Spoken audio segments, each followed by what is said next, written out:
Hi, welcome everybody to our final session, session number 7 of Navigating Uncertainty.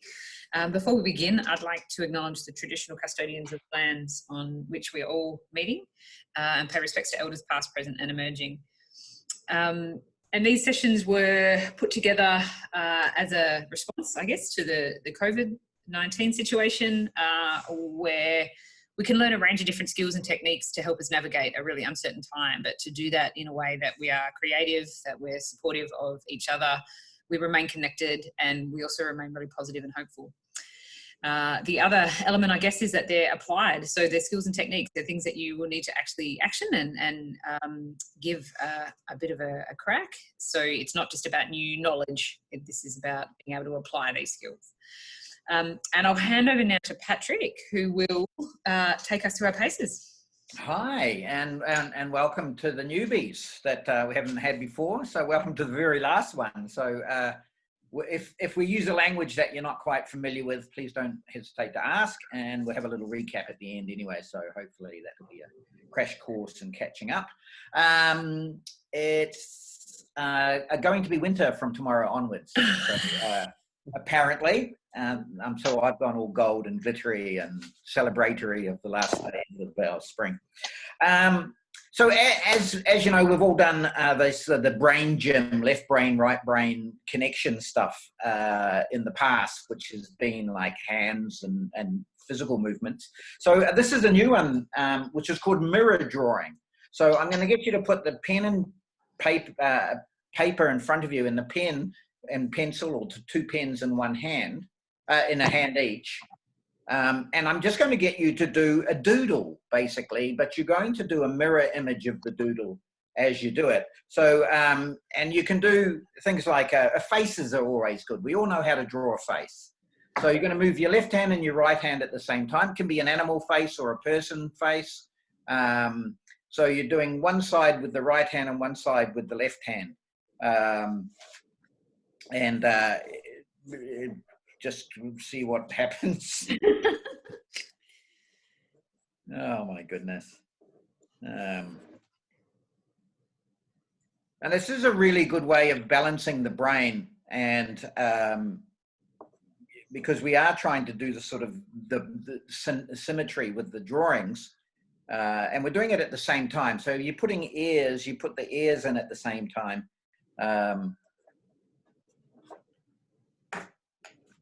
And it's a really good way, and I do, my notepads are just chocker full of mirror drawings. If I'm waiting for something or other, I'll pick it up and I'll do mirror drawings constantly as a balancing brain thing. It's great for kids, for learning, that's a sort of aspect of the headspace, but just for us to balance our brain. And very rarely do we connect these two sides together. That's mine. I'm not. That's just a little rabbit. I did a rabbit. Oh my God, I did a rabbit too. I was supposed to be doing a dog and it turned into a rabbit. Well, then that's what you were supposed to be doing. Oh, nice. Jeremy, lovely. That was fun. Oh, it's disappearing because of your background. You have to hold it in front of you. Oh, you got two people, twins. Nice. Oh, wow. Clever. Yeah. But it's really quite interesting, and especially when you're trying to do words and you write the same words at the same time as you're going along. But these are just like fun little exercises that help with that kind of brain balance and connection.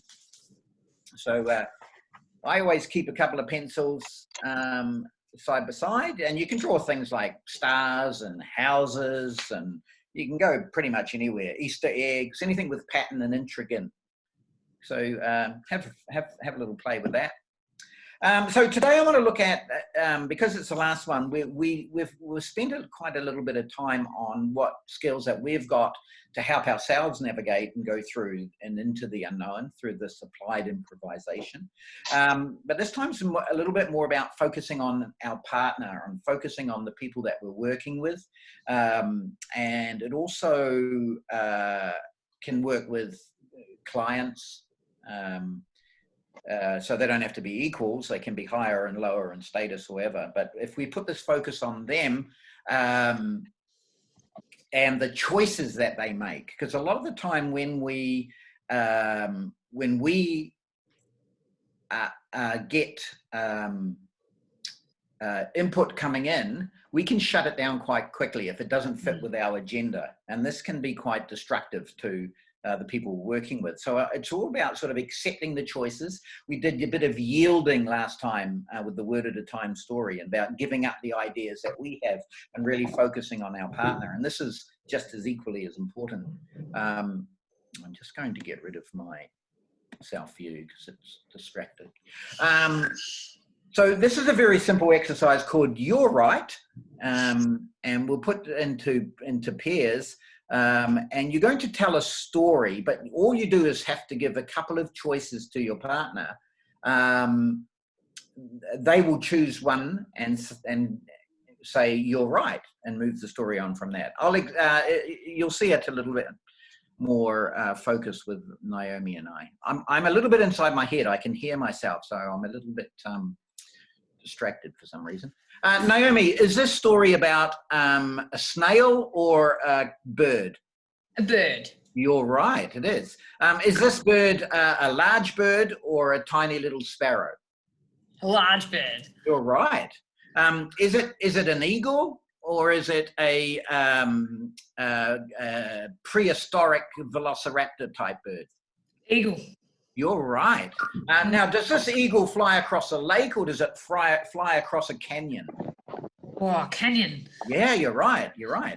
So down in the bottom of the canyon, does the eagle with its very good eyes, does it see a rabbit or does it see a mouse? Oh gosh, a rabbit. A rabbit. You're right. So it swoops down to the rabbit. Is it a friend of the rabbit or a foe of the rabbit? It's a friend. You're right. And then we go from there. So each time I make a choice, Naomi makes the decision for me.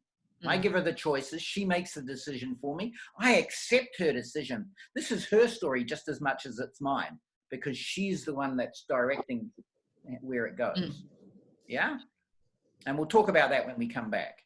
So go into 2 groups of 3 or 1 group, me and 2 others. And no, yeah, there's 4 of us. So. And how long, Patrick? Give it 3 minutes and then we can have time to swap over halfway through. Okay. And I'll go in with the group and observe. Breakout room. That was fun. Dog poo in a pyramid. Yeah. Frog doing yoga on the beach. Excellent. Amazing. Excellent. So what I like about this particular exercise is once the person who's making choices has been given an option, you can see how more inspired they are by that. You can see you go, great. So there are no wrong choices that you make. Yeah. So either one's going to be accepted. But what's more interesting with this? Is it just playing it safe or making bold choices?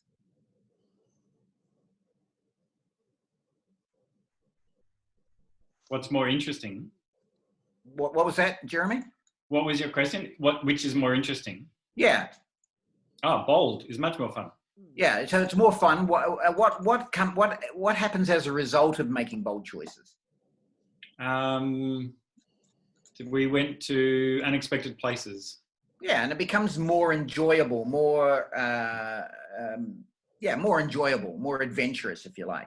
So a lot of times when we are dealing with people and we play things safe a lot of the times, and we don't make bold choices for fear of it being boring, fear of being rejected for the ideas that we have, yeah, and fear of whatever else, ridicule sometimes, which is in a sense of being judged for the choices that we make, yeah. However, if we do play safe all the time, it just becomes very sort of regimented and very straightforward as we move. So when we are co-creating and we're working with partners that are on the same page as us, we can make bold choices. We could just get what we called last week, and we called it a happy note, which was taking the power out of the turning ideas down. So we shouldn't be afraid when we are co-creating with people, when we are navigating through uncertain times, is to make bold choices. Because what's the worst that can happen? You know, we can have somebody say no to us. In the real world, obviously, the choices can have a lot more ramifications, can be a lot stronger of those, but we still need to, when dealing with people, talk about making choices that are stronger with our and more adventurous. Yeah, does that make sense?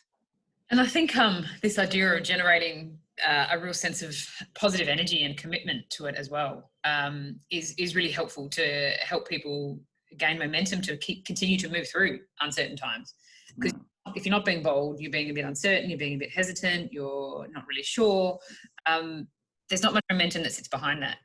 But what I also like about this as well is, you know, we although it's great fun to explore a whole range of different stories and to go off on a whole different number of tangents, I do it often, all the time myself, but we are working within systems and within models where we don't have just free reign. We do have certain restrictions. So this is good because it still allows people options within that. It still allows you, to be able to make a choice, to be able to make a decision, as opposed to it just being something that is constantly the same. So it places some restriction around it in terms of there being two choices rather than, anything goes, but it still enables people to move through that together and to feel committed to that as a collective, as a partnership, as opposed to an individual pushing their own agenda.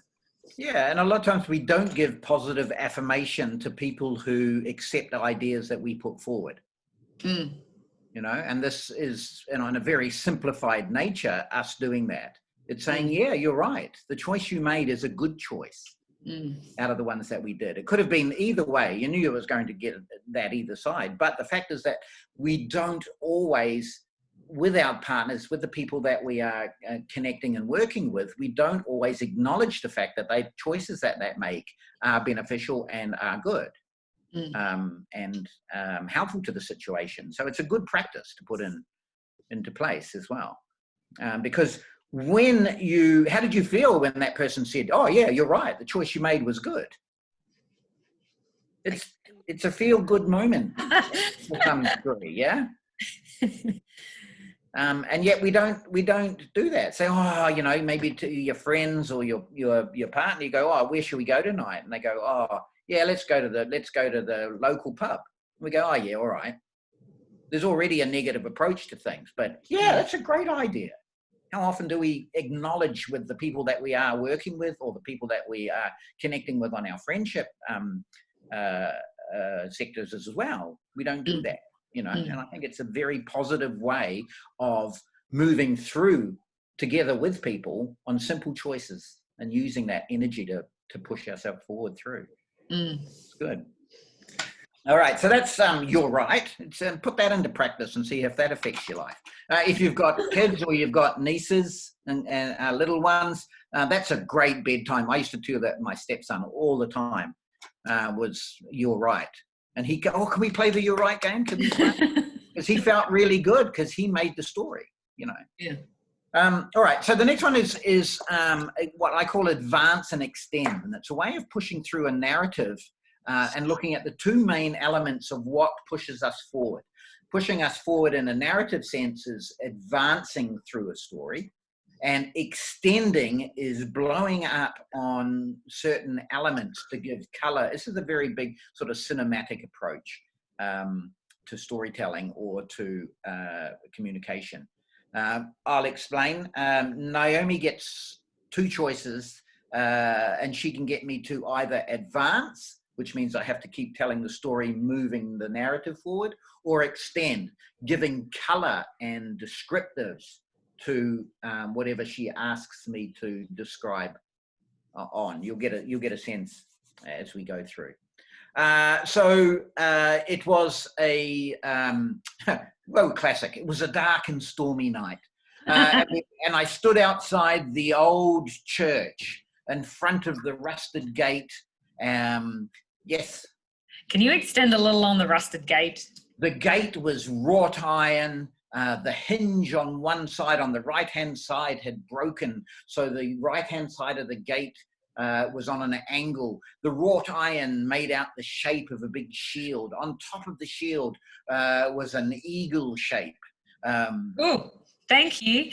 You can extend now. Oh, you can advance now. So I pushed open the gate. It creaked as I walked up the path to the door of the church that stood at the hill, the top of the hill. The moon came through and cast an eerie shadow through the trees.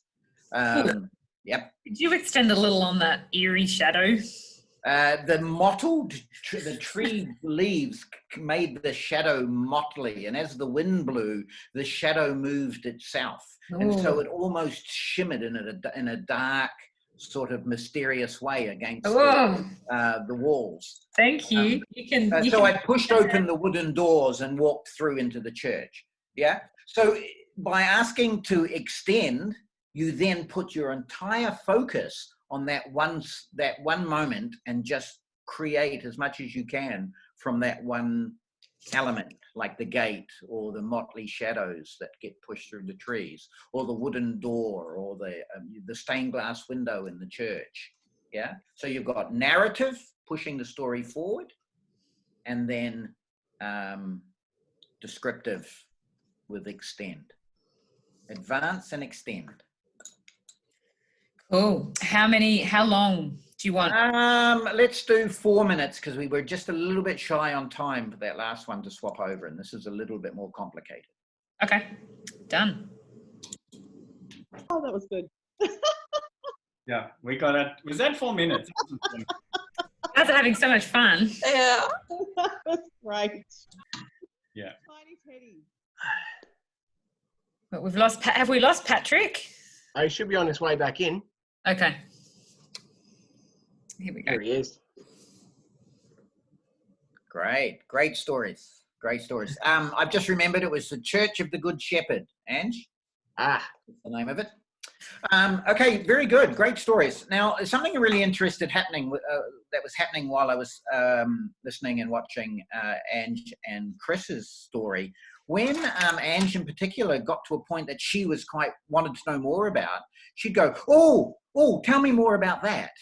And so there was a sense of delight when elements of Chris's story resonated with her or caught her interest. Yeah. And she became a lot more animated and went, oh, tell me more about that, which is great, because it means that you're connected to the story and you get inspired by what's being told. Yeah, because there's moments of interest within that. What was going on with the rest of you guys, the others? Oh, Sharon's laughing. that was funny. No, Jeremy's story was great. It was about teddy bears and their lolly house, which was a toadstool, and then they decided to have a family, and they had tiny teddies. So great. Tiny teddies. They had Mars bar beds and M&M floors. Nice. Yeah. Nice. So that's the story element. What are the technique aspect of it? When did you find that you wanted to advance, or when you wanted to extend? Oh, there were times when I just wanted to hear more. I definitely wanted to extend, but I probably wanted to extend more than I wanted to advance, because I just wanted to get more. I wanted to hear more. Yeah. Jeremy?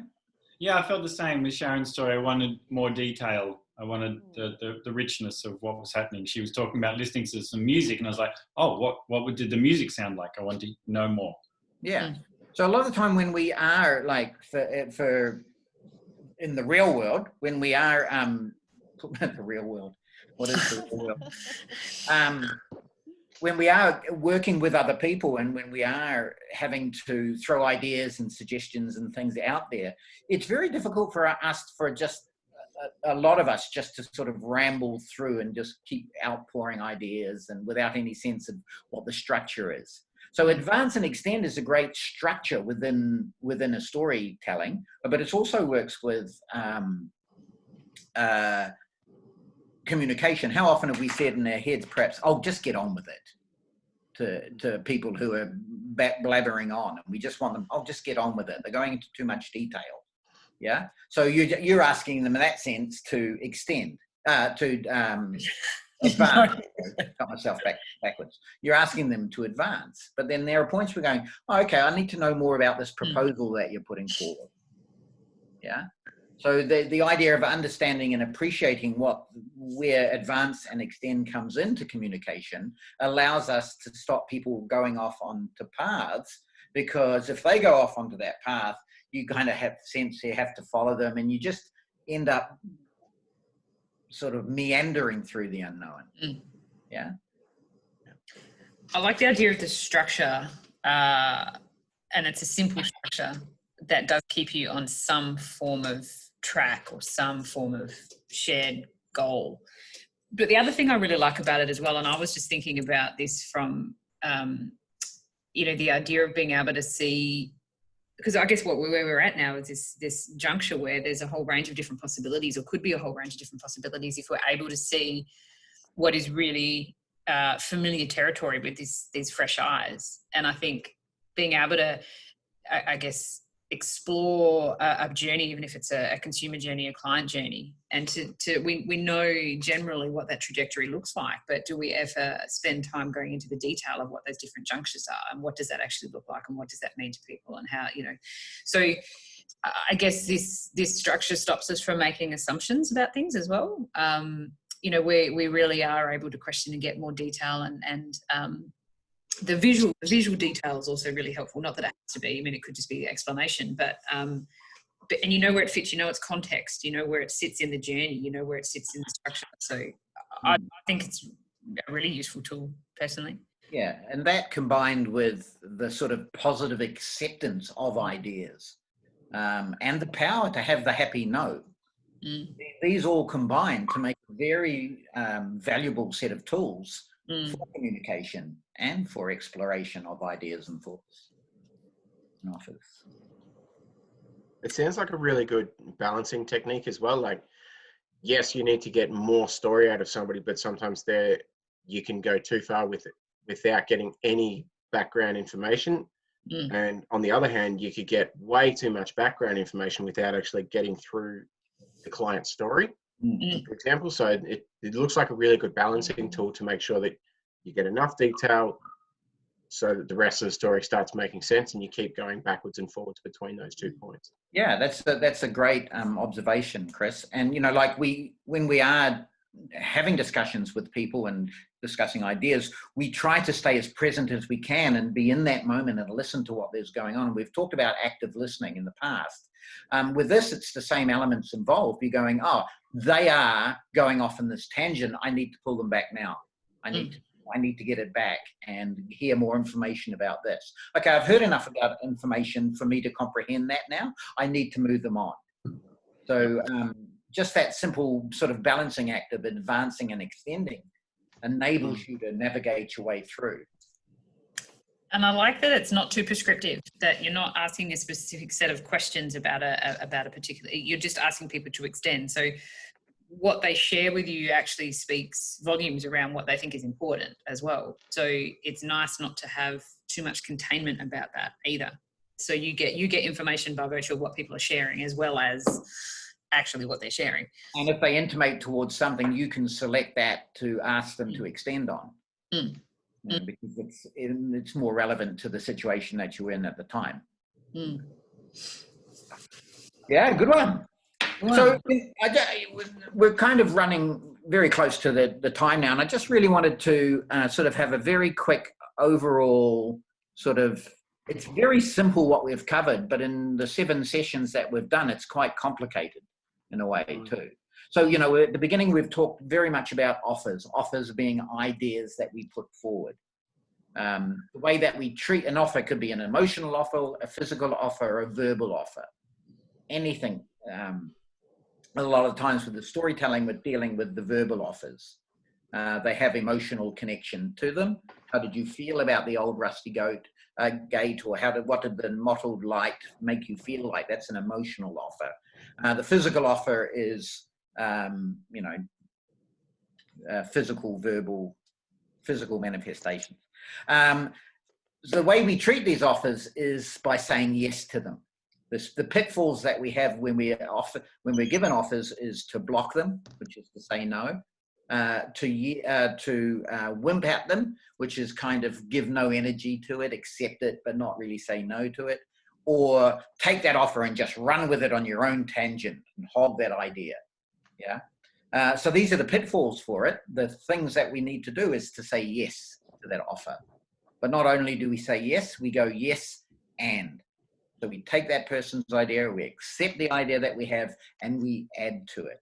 What this does is it allows us to give focus to our partner, give value to the ideas that they make, give respect to any offer that is given, accept it wholeheartedly, yield the ideas that we have, because their ideas are just as valuable in the unknown space as our ideas are. So we want to have empathy towards the people that we're dealing with, because they are struggling just as much as we are in the unknown space.